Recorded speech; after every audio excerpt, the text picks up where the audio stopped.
सो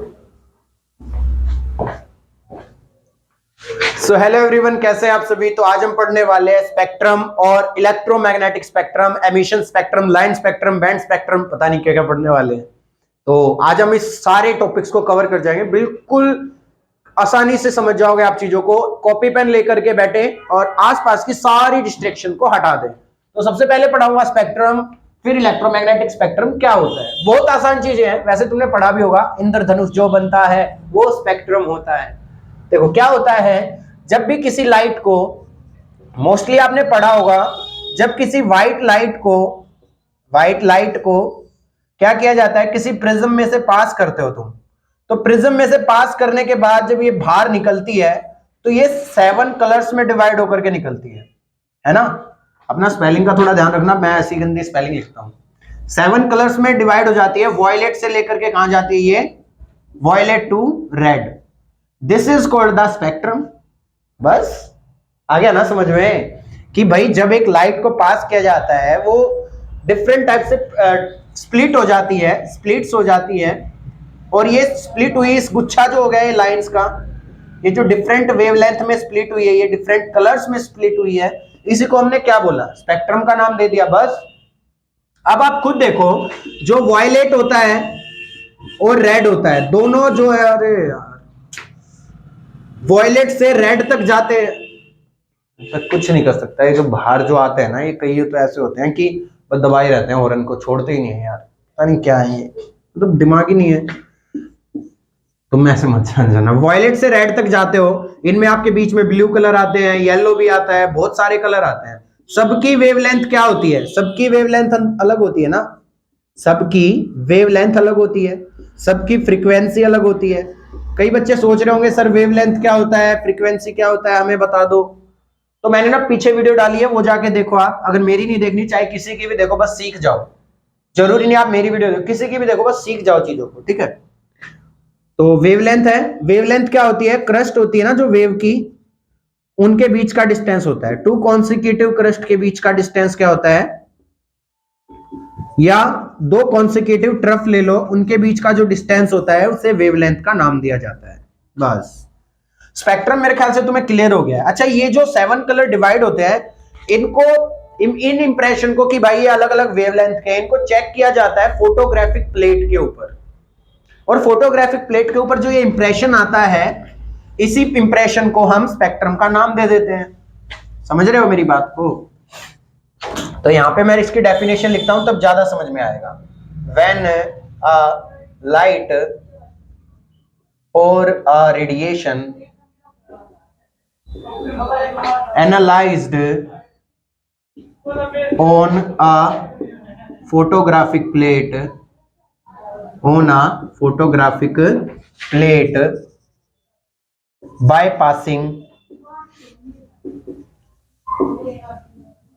passing through prism, ठीक है। it splits up into colors, it splits up into colors from, नाम भी लिख देते हैं चलो, from violet to red, from violet to red is called spectrum। क्या बोलेंगे उसे, हमें स्पेक्ट्रम का नाम देंगे। आ गया समझ में। फोटोग्राफिक प्लेट पर प्रिज्म से निकलने के बाद लाइट को जब देखेंगे वो 7 कलरों में टूट जाएगी, उसी को स्पेक्ट्रम का नाम देंगे। अब जो ये रेडिएशन निकल, जो ये अलग अलग कलर निकले, जिनको मैं रेडिएशन बोल रहा हूं, कलर को मैं रेडिएशन बोल रहा हूं, तो आप कंफ्यूज ना हो। जैसे वॉयलेट से लेकर के रेड तक जो ये कलर प्रोड्यूस हुए, इनको मैं कलर की, हर एक कलर की जो फ्रीक्वेंसी और वेवलेंथ है वो क्या है, वो है डिफरेंट। क्या है वो, डिफरेंट है भैया। तो अगर डिफरेंट है, इन्हीं डिफरेंट रेडिएशंस को, जिनकी ज्यादा है उनको रख दूं मैं ऊपर या नीचे रख दूं उन्हें, और जिनकी कम है उन्हें रख दूं ऊपर। यानी कि हर एक रेडिएशन को उनकी वेवलेंथ या फ्रीक्वेंसी के इंक्रीजिंग और डिक्रीजिंग ऑर्डर में जब मैं अरेंज कर दूंगा, तो उसे मैं इलेक्ट्रोमैग्नेटिक का स्पेक्ट्रम बोलने लग जाऊंगा। ठीक है, तो डेफिनेशन लिखूंगा तो ज्यादा आएगा, यहां मैं लिख देता हूं उसको ईएम स्पेक्ट्रम, ईएम स्पेक्ट्रम। तो इट इज द अरेंजमेंट है ये एक तरीके की, it is the arrangement, it is the arrangement, it is the arrangement of various electromagnetic radiation, it is the arrangement of various electromagnetic radiation in order of their increasing या decreasing order of frequency, या आप इसी को ले लो wavelength, frequency या इसी को आप ले लो wavelength, is called electromagnetic spectrum, is called electromagnetic spectrum. क्या बोलेंगे? EM spectrum is what? It is the arrangement of various electromagnetic radiation in order of their increasing और डिक्रीजिंग ऑफ, लिखो यहाँ ऑर्डर क्यों लिखवा दे, डबल हो गया, सुपरफ्लुअस सेंटेंस बनवा रहे हो मेरे से। तो इंक्रीजिंग और डिक्रीजिंग ऑर्डर में जब आप अरेंज कर देते हो डिफरेंट इलेक्ट्रोमैग्नेटिक रेडिएशंस को, उसे आप इलेक्ट्रोमैग्नेटिक स्पेक्ट्रम बोलते हो, दैट्स इट। ये दोनों डेफिनेशन मेरे ख्याल से क्लियर हो गई है। फिर से क्लियर करता हूं, जब भी किसी रेडिएशन को फोटोग्राफिक प्लेट पर चेक करते हो प्रिज्म से निकालने के बाद, वो डिफरेंट कलर्स में स्प्लिट हो जाती है, और उसी डिफरेंट कलर में स्प्लिट होने के बाद उसको हम स्पेक्ट्रम का नाम देना शुरू कर देते हैं। ईएम स्पेक्ट्रम क्या है? इलेक्ट्रोमैग्नेटिक रेडिएशन के बहुत सारे टाइप प्रेजेंट हैं, बहुत टाइप के इलेक्ट्रोमैग्नेटिक रेडिएशन मौजूद है, उनको उनके इंक्रीजिंग या डिक्रीजिंग ऑर्डर में वेवलेंथ और फ्रीक्वेंसी के हिसाब से जब आप अरेंज कर दोगे तो वो अरेंजमेंट इलेक्ट्रोमैग्नेटिक स्पेक्ट्रम कहलाएगी। क्लियर हो गया? ये स्पेक्ट्रम हो गया और ये इलेक्ट्रोमैग्नेटिक स्पेक्ट्रम हो गया, जिसका मैंने ईएम स्पेक्ट्रम का नाम दिया। कई बच्चों को समझ नहीं आ रहा होगा कि इलेक्ट्रोमैग्नेटिक रेडिएशंस क्या है, तो उसके लिए मैंने लेक्चर डाल रखा है, आप वो लेक्चर देखिए। जरूरी नहीं आप वो देखिए, आप कोई भी लेक्चर देखिए जहां से आपको समझ में आ जाए, बस क्लियर कर लीजिए दिमाग के अंदर कि ये चीज ये होती है, बस समझ में आ गया ना। तो इसके बाद इलेक्ट्रोमैग्नेटिक रेडिएशंस के जो हमारे जो स्पेक्ट्रम हुआ, दैट इज पास करने के बाद फोटोग्राफिक प्लेट पर जो ये पूरा इंप्रेशन आ रहा है ये स्पेक्ट्रम आपका दो टाइप का हो जाता है, यानी कि spectrum is of two type. दो टाइप के स्पेक्ट्रम आपको देखने को मिल जाएंगे, जिसमें हम पढ़ेंगे स्पेक्ट्रम के दो टाइप। यहां पर एक होगा भाई कंटिन्यूअस स्पेक्ट्रम, कंटिन्यूअस स्पेक्ट्रम, और दूसरा होगा डिसकंटिन्यूअस स्पेक्ट्रम। एक होगा कॉन्टिन्यूअस स्पेक्ट्रम और second one is your discontinuous spectrum. So जो ये कंटिन्यूअस स्पेक्ट्रम मैं बोल रहा हूं, इसमें क्या होगा, जब एक लाइट को, मान लो ये प्रिज्म है और यहां से लाइट है जिसको मैं रेडिएशन बोल रहा हूं, ठीक है, जब इस रेडिएशन को यहां से पास करोगे और ये यहां से 7 कलर या बहुत सारे कलर में डिवाइड हो जाएगी, 7 कलर ही बोलो तुम, वॉयलेट से रेड में टूट जाएगी जब ये, मान लो, अरे यार, वॉयलेट से रेड में जब ये टूट जाएगी तो सारे जो रेडिएशन होंगे, जितने भी रेडिएशन होंगे, जो कलर है ना, ये वॉयलेट से लेकर रेड, बीबी की और बोलते हो जिसे तुम, वॉयलेट, इंडिगो, ऐसा कुछ करके, ये जितने भी कलर होंगे ये सारे एक दूसरे के साथ मर्ज होकर के मिलेंगे, यानी कि इनके बीच में स्पेस नहीं मिलेगा, एक के बाद एक मर्ज होकर के मिलेंगे। तो जब ये मर्ज होकर के मिलेंगे तो हम इसे कॉन्टिन्यूअस स्पेक्ट्रम का नाम देंगे। समझ आ रही है ना मेरी बात सारी की सारी, कि कॉन्टिन्यूअस स्पेक्ट्रम में फोटोग्राफिक प्लेट के ऊपर जब आप देखोगे पूरे स्पेक्ट्रम को, तो सारे कलर एक दूसरे के साथ मर्ज होकर के मिलेंगे। आ गया ना समझ में सारी बात? तो इसको लिखना भी चाहो तो आप यही करके लिखोगे, it is the spectrum in which all the wavelengths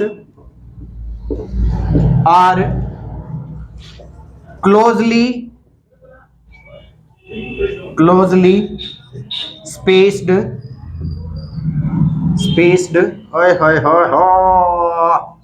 closely spaced with each other, closely spaced with each other, so they appears or merges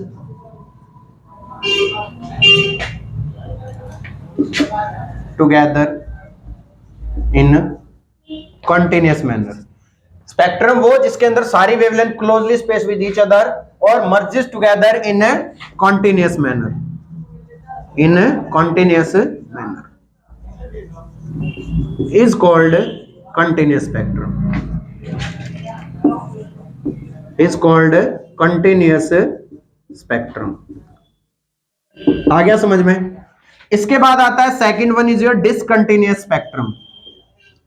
तो इसको आप याद रखोगे, डिसकंटिन्यूअस स्पेक्ट्रम में कुछ लाइनें मिसिंग मिलेंगी, कुछ वेवलेंथ मिसिंग मिलेंगी. Continuous discontinuous spectrum, it is the spectrum, ये वो स्पेक्ट्रम होगा in which some wavelengths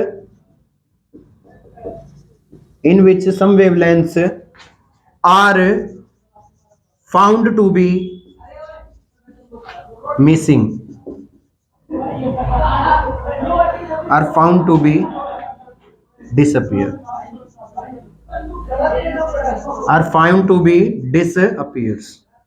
ये कुछ वेवलेंथ आपको गायब मिलेंगी स्पेक्ट्रम के अंदर से. तो जो वेवलेंथ गायब मिलेंगी तो डिसकंटिन्यूअस मैनर में आ जाएंगी. समझ रहे हो मेरी बात को? यानी कि जो आपकी लाइन जो आपकी स्पेक्ट्रम बनने वाला है उसमें जो कलर होंगे वो एक के बाद एक मर्ज मिलते हैं, तो कंटिन्यूअस, यानी कि स्पेस ही नहीं मिलेगा उनके अंदर. और अगर मर्ज ना मिले, थोड़ा गैप मिलने लग जाए, तो डिसकंटिन्यूअस स्पेक्ट्रम बोल दो उसे आप. समझ में आ गया? It is of two type, it is of two types. ये टू टाइप्स का होगा. दो टाइप जो इसके बनेंगे, एक तो होगा लाइन कंटिन्यूअस, डिसकंटिन्यूअस. चलो इसके बारे में बाद में बताता हूं, पहले एमिशन और एब्जॉर्प्शन. चलो इस चीज को कर लो एक बारी, यहां तक आप क्लियर कर दीजिए, फिर आपको कराता हूं. क्लियर है? कंटिन्यूअस और डिसकंटिन्यूअस हटा रहा हूं मैं इसे, ठीक है. कंटिन्यूअस और डिसकंटिन्यूअस स्पेक्ट्रम. अब स्पेक्ट्रम के भी टाइप होते हैं. एक होता है एब्जॉर्प्शन स्पेक्ट्रम और एक होता है एमिशन स्पेक्ट्रम. सो दो टाइप के स्पेक्ट्रम और होते हैं, एमिशन स्पेक्ट्रम और absorption spectrum. Number one is what? Emission spectrum, और नंबर टू होता है absorption spectrum. Emission spectrum and number two is your what? Absorption spectrum. Emission spectrum show किया जाएगा एक्साइटेड स्टेट मटेरियल के द्वारा. चला जा, पढ़ा दे. बोल, पढ़ा रहा हूं, जो बाद में बात करेंगे. सीरियस हो जाओ, बताओ ना बताओ, काटते हैं. सीरियस हो गया आप, सीरियस मूड है आपका आज, बता दो. एमिशन स्पेक्ट्रम क्या होगा? एमिशन स्पेक्ट्रम के अंदर जनरली किया क्या जाएगा, एक एक्साइटेड स्टेट का मटेरियल जो रेडिएशन एमिट कर रहा होगा, उन रेडिएशंस को प्रिज्म से पास करके फोटोग्राफिक प्लेट पे देखो. कल जो स्पेक्ट्रम बन के आएगा एमिशन स्पेक्ट्रम होगा. खेल गए ना, खेल गए. देखो ये कोई मटेरियल है, मान लो this is the excited state material. Excited material, ये क्या है? एक्साइटेड मटेरियल है. ये एक्साइटेड मटेरियल है. इससे मान लो ये रेडिएशन निकल रही है, इस रेडिएशन को प्रिज्म से पास कराओ और यहां पर फोटोग्राफिक प्लेट पर इसे चेक कर लो. बस फोटोग्राफिक प्लेट के ऊपर इसको एनालाइज कर लो. ठीक है? ये जो स्पेक्ट्रम बन रहा होगा यहां पर, this spectrum is called emission spectrum. आ गया ना समझ में? क्या बात है. देखो अब इसको कराता हूं, लिखते हैं. एक तो नहीं, हमारा बोर्ड जो है ना बहुत हिल रहा है, इसका जुगाड़ करेंगे कल. फिर ये जूम इन जूम आउट हो रहा होगा ना, जिसकी वजह से थोड़ी ब्लर आ रही होगी, कैमरा फोकस करने में दिक्कत कर रहा होगा, तो वही दिक्कत आ रही है बस. एमिशन स्पेक्ट्रम में क्या करोगे,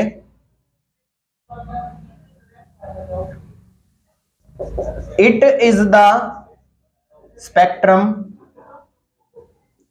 produced by excited state material. Excited state material, जो भी मटेरियल एक्साइटेड स्टेट में होगा वो इसको प्रोड्यूस करेगा, नंबर 1। ठीक है। दूसरी बात, each spectral line is the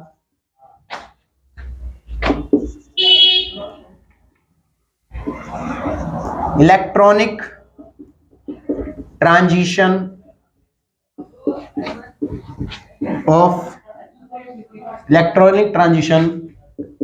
from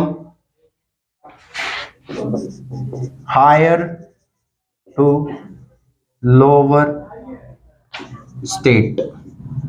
ये लाइन शायद आपको खराब कर गई होगी आपके दिमाग को। कुछ नहीं है, मान लो ये आपने एक एटम ले रखा है जो कि एक्साइटेड स्टेट में है। एक्साइटेड स्टेट में होने का मतलब ये होता है, इस इलेक्ट्रॉन को जब आपने हीट किया, इस एटम को जब आपने हीट किया तो इसका इलेक्ट्रॉन जंप करके अपनी दूसरी स्टेट, अपर लेवल में आ गया, हायर एनर्जी स्टेट में चला गया। तो जब ये यहां से यहां गया हुआ था, एक्साइटेड स्टेट अब बनी है। जब इलेक्ट्रॉन अपनी ओरिजिनल स्टेट में घूम रहा होता है, अपनी ओरिजिनल जगह पे घूम रहा होता है, इज कॉल्ड ग्राउंड स्टेट। जब आपने उसको एक्स्ट्रा एनर्जी दे दी तो अपनी जगह छोड़ के एक्साइटेड स्टेट में चला जाएगा, दूसरे सेल में चला जाएगा। जब यहां पर होगा तो ये एक्साइटेड स्टेट मटेरियल कहलाएगा।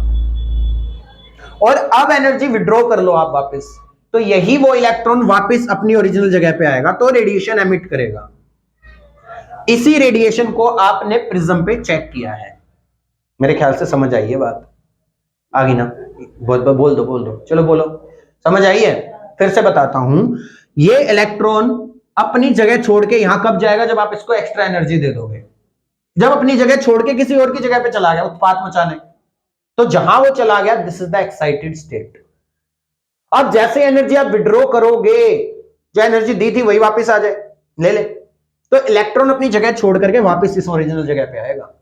इस टाइम ये रेडिएशन छोड़ेगा, और ये रेडिएशन एक्साइटेड स्टेट मटेरियल के द्वारा शो की गई है। आ रही है मेरी बात समझ में? तो यही वो रेडिएशन है, इसलिए मैंने लिखा है जितनी भी स्पेक्ट्रल लाइन होंगी, स्पेक्ट्रल लाइन का मतलब पता है क्या है? यहाँ पे स्पेक्ट्रम में आने वाली जितनी भी लाइंस होंगी या जितनी भी फोटोग्राफिक प्लेट पे ऑब्जर्वेशन आएगी, वो सारी किसकी वजह से आई है? वो इलेक्ट्रॉन ने ट्रांजिशन किया है। कहां से ट्रांजिशन किया है? हायर से लोअर स्टेट में, यानी कि हायर एनर्जी से लोअर स्टेट में आते समय रेडिएशन छोड़ी इलेक्ट्रॉन ने। इसी की स्पेक्ट्रल लाइन वो आपको देखने को मिलेंगी फोटोग्राफिक प्लेट में। आ गया ना समझ में? क्लियर हो गया? इसको emission line spectrum, emission spectrum बोलते हैं। ठीक है। It is always in discontinuous, या फिर इट इज, ऐसे ऑलवेज छोड़ो, तुम सीधा लिख दो, बहुत सिंपल लिखो, it is a discontinuous spectrum. Discontinuous spectrum, ये क्या है? एक डिसकंटिन्यूअस स्पेक्ट्रम होता है हमेशा। ये दो तरीके का होता है, और it is of two type, यानी कि एमिशन स्पेक्ट्रम भी दो तरीके का आएगा। यानी कि रेडिएशन जो निकलेगी उसको आप फोटोग्राफिक प्लेट पे चेक करोगे, ये दो तरीके की होंगी। It is of two types. Number 1 line emission spectrum, और number 2 is your band spectrum. कुछ भी नहीं है, बहुत आसान है। सबसे पहले बताता हूं line emission spectrum. Line emission spectrum, first point तो इसका आप यही लिखोगे, it is produced bye atomic species. It is produced bye atomic species. जितने भी एटम होते हैं वो प्रोड्यूस करते हैं इसको, एटम्स के द्वारा प्रोड्यूस की जाएगी। यानी कि एक्साइटेड स्टेट में एटम, उनकी रेडिएशन चेक करो फोटोग्राफिक प्लेट पे, देन जो भी आपकी ऑब्जर्वेशन आए, this is called the line emission spectrum. अब आने वाले वो दिखाई दूंगा मैं। Number 2,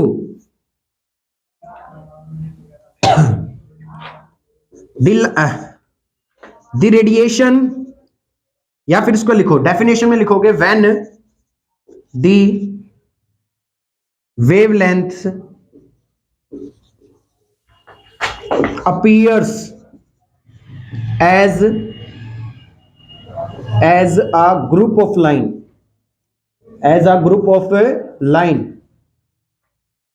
on the photographic plate, जब एक फोटोग्राफिक प्लेट पर जो वेवलेंथ, जो रेडिएशन पास होने के बाद देखी जाए, appear as a group of line on the photographic plate on passing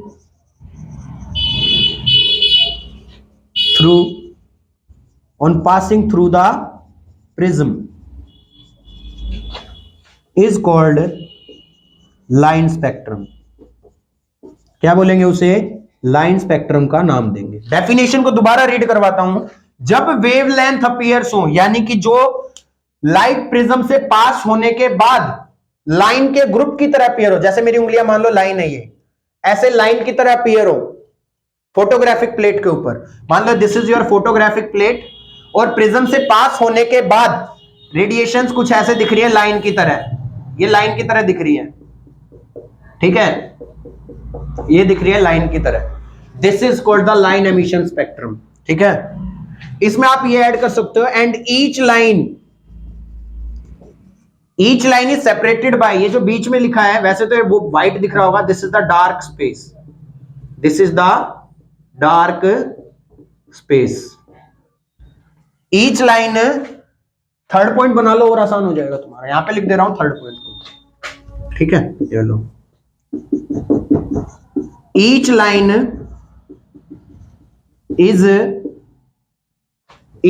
is separated by, या ईच लाइन की जगह आप लिखो ईच ग्रुप ऑफ लाइन लिखो और अच्छा रहेगा। Each group of line is separated by dark space,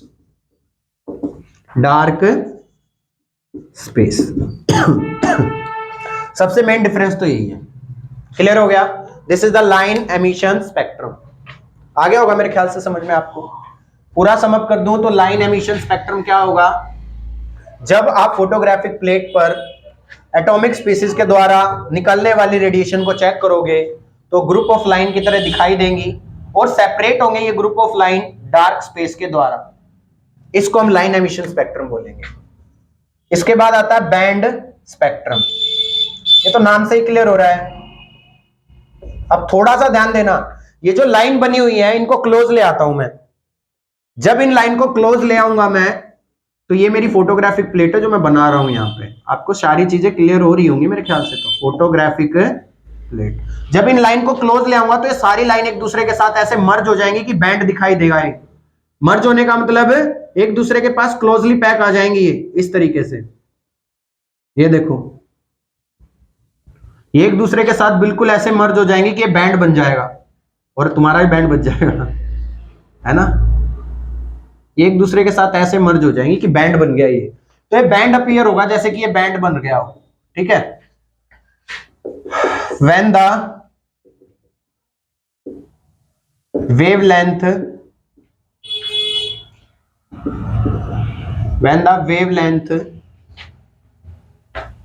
of different radiation appears as a band after passing through the prism. When the wavelength of different radiation appear as a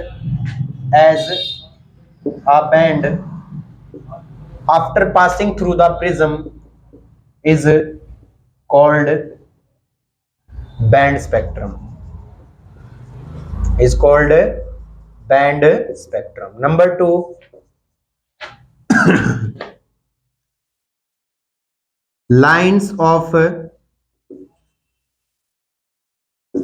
different wavelength are closely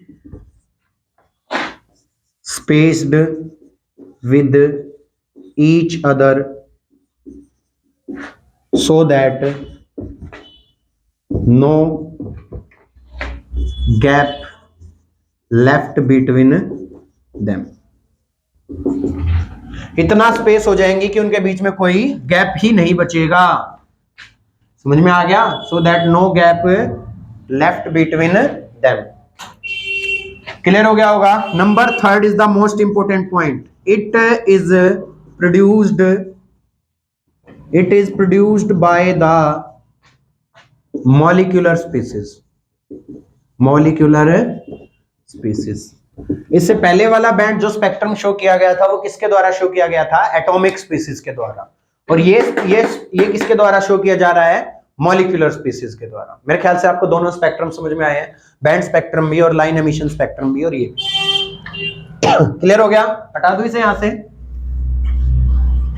इसके बाद एक spectrum आता है absorption spectrum, ठीक है, एक spectrum आता है एब्जॉर्प्शन स्पेक्ट्रम।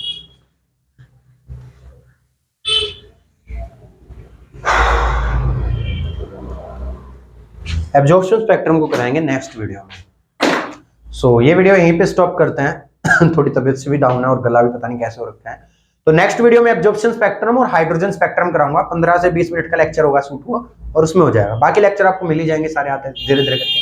तब तक के लिए पढ़ाई करते रहें और अपने आसपास सफाई रखें और अपने बड़ों का आदर करते रहें। मिलेंगे फिर से नई वीडियो में, और तब तक के लिए आप बहुत से रहें। तब तक बाय बाय।